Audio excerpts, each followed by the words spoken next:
Corona के नए variant की विदेशों में फैलने की सूचना है। अभी तक भारत में नए वेरिएंट की उपस्थिति की कोई सूचना नहीं है, लेकिन सावधानियां अत्यंत ज़रूरी है। इसलिए आज ही हमने बैठक करके कुछ फैसले किए हैं। एक हमने निर्देश दिए हैं कि दूसरे देशों से मध्य प्रदेश में आने वाले यात्रियों के संबंध में भारत सरकार के सर्विलांस के नियमों का कड़ाई से पालन किया जाए। 1 महीने में जितने भी लोग अंतर्राष्ट्रीय उड़ानों से यहाँ आए हैं, आगमन जिनका हुआ है, उनको चेक करना और अगर कोई पाया जाता है संदिग्ध तो उसको आइसोलेशन में रखना। उसकी आवश्यकता है, उसके निर्देश दिए हैं। जीनोम सीक्वेंसिंग के सैंपलों की भी हम संख्या बढ़ाएंगे ताकि अगर कहीं इस तरह की कोई स्थिति बने तो जानकारी का अभाव ना रहे। आज हमने निर्देश दिए, जितनी आवश्यक दवाई हैं उनकी उपलब्धता सुनिश्चित कर ली जाए, चाहे वो रेमडेसिविर इंजेक्शन्स हो, चाहे दूसरी दवाइयाँ हों अलग अलग तरह की, उसकी सबकी उपलब्धता सुनिश्चित करेंगे। ऑक्सीजन की लाइनों से लेके अस्पतालों की बाकी व्यवस्थाएं, ऑक्सीजन प्लांट्स जो हमने लगाए हैं उनको भी चला के देखने के हमने निर्देश दिए, क्योंकि कई जगह उसकी जरूरत पड़ ही नहीं रही थी यार।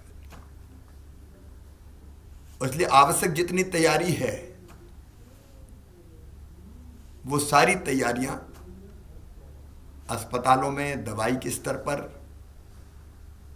फिर रोज जो टेस्ट होते हैं उसके स्तर पर अभी लगभग 58-60 हज़ार हो रहे हैं। हम उसकी संख्या और बढ़ाने का प्रयास कर रहे हैं।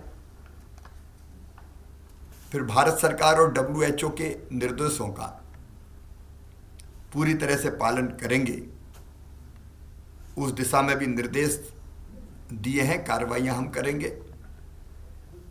एक जिसमें सबसे ज़्यादा सावधानी की ज़रूरत है, हमारे 18 साल से कम उम्र के बच्चे, क्योंकि उनका टीकाकरण नहीं हुआ है और इसलिए हमने तय किया है तत्काल प्रभाव, मतलब कल से, आज तो रविवार है, स्कूल खुलेंगे, लेकिन स्कूल में बच्चों की संख्या 50% होगी।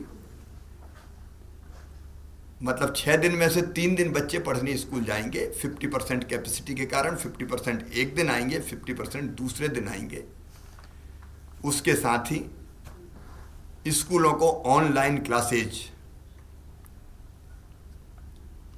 चालू करनी पड़ेगी ताकि विकल्प पालकों के पास रहे कि वो अगर बच्चों को स्कूल नहीं भेजना चाहते तो ऑनलाइन पढ़ाई हो जाए।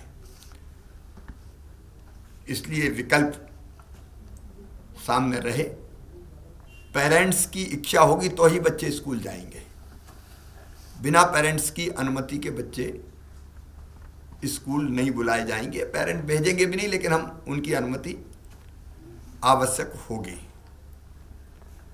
सेकेंड डोज टीके का लगभग हमारे यहाँ 62% को 62.5% लोगों को लग चुका है। रोज टीके लग रहे हैं, लेकिन 1 तारीख को हमारे टीकाकरण का फिर विशेष अभियान है, महाअभियान। सभी से मैं अपील करता हूं कि पूरी ताकत से जुट के जो शेष बचे हैं सेकंड डोज के लिए या फर्स्ट के लिए भी कोई शेष बच गया है तो उसका टीकाकरण पूरा हो जाए। 29 तारीख को पहले से ही मेरा तय था कलेक्टर एसपी के साथ वीडियो कॉन्फ्रेंसिंग का। तो उसमें हम कोविड की पूरी समीक्षा करके सभी आवश्यक निर्देश कल कलेक्टर्स को, एसपी को, संबंधित और अधिकारियों को, कमिश्नर, आईजी सबको दिए जाएंगे। प्रदेश पूरी तरह से अलर्ट पर रहेगा।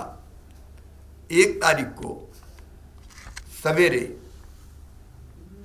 मैं 10 बजे क्राइसिस मैनेजमेंट कमेटियों से चर्चा करूंगा। क्राइसिस मैनेजमेंट कमेटी हमारे जिलों की, मंडलों की, ब्लॉक्स की और पंचायतों की, और सबको हम तैयार रखेंगे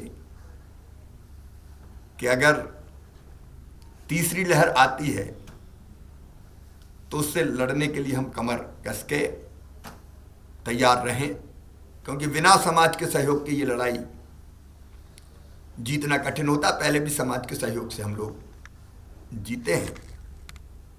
मास्क लगाना और दूरी बनाना, अभी हम कार्यक्रमों पर प्रतिबंध नहीं लगा रहे, हम लोग नज़र रखे हुए हैं स्थिति पर, वो देखेंगे।